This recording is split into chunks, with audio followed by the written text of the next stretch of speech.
farfadu waaqa keeti naan jedha keessi koo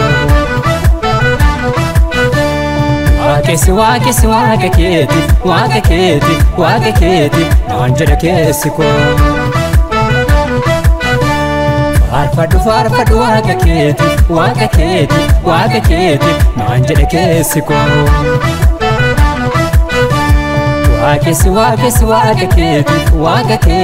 waaqa keeti naan jedha keessi koo nama keessa waaqa koo erga yeme keessi koo nama keessa waaqa koo erga yeme keessi koo nama keessa waaqa koo erga yeme keessi koo nama keessa waaqa koo erga yeme keessi koo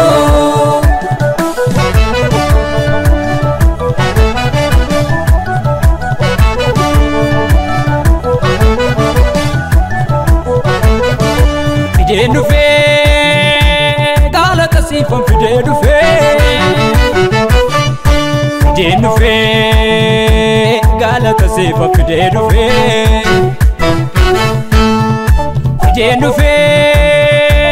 galata siifan fideen dhufee galata siifan fideen dhufee Odu gooftaa koo sirraa bareeda meenarraa fuudhe sirraa bareeda Odu gooftaa koo sirraa bareeda meenarraa fuudhe sirraa bareeda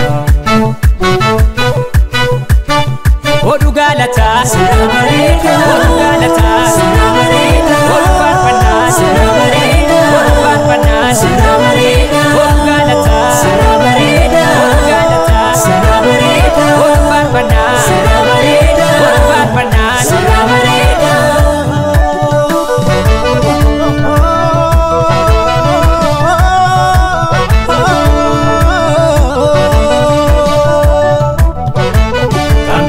Malani kabare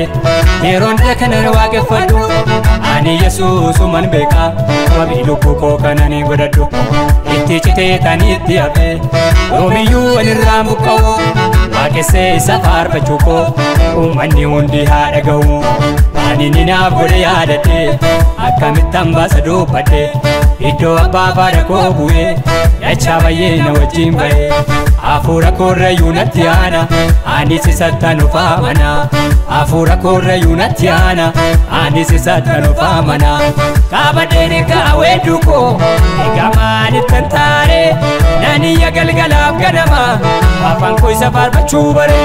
kaabadheeni kaawweeddu koo egaa maalittan taare naniyya galgalaaf ganama afaan koo isa faarfachuu bare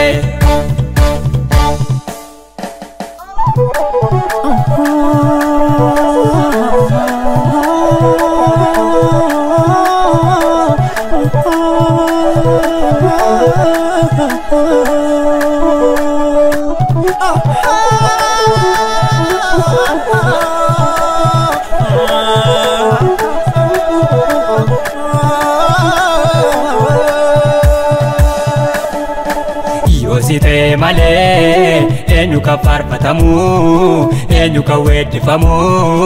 eenyu ka leellifamu maanguddoonni suni 20 fasaanii wal harkaa fuudhanii aaraan galfatanii ati qulqulluudha'oo haanumtiyyuu sin beekaa har'as taanaa sin eegaa faarfannaan koo sumakaa ani soo farkaan qabaa waan jedhumaaf annabaa weedduu fi faarfannaa koon maqaa keenu lol qabaa shubbisee na waaqeffadha taanee na waaqeffadha Bubbise na waaqeffadha utaalee na waaqeffadha faarfadhees na waaqeffadha waaqayyoon na waaqeffadha na waaqeffadha na waaqeffadha na waaqeffadha waaqayyoon na waaqeffadha as waaqayyoon na waaqeffadha isa utaalee na waaqeffadha na waaqeffadha na waaqeffadha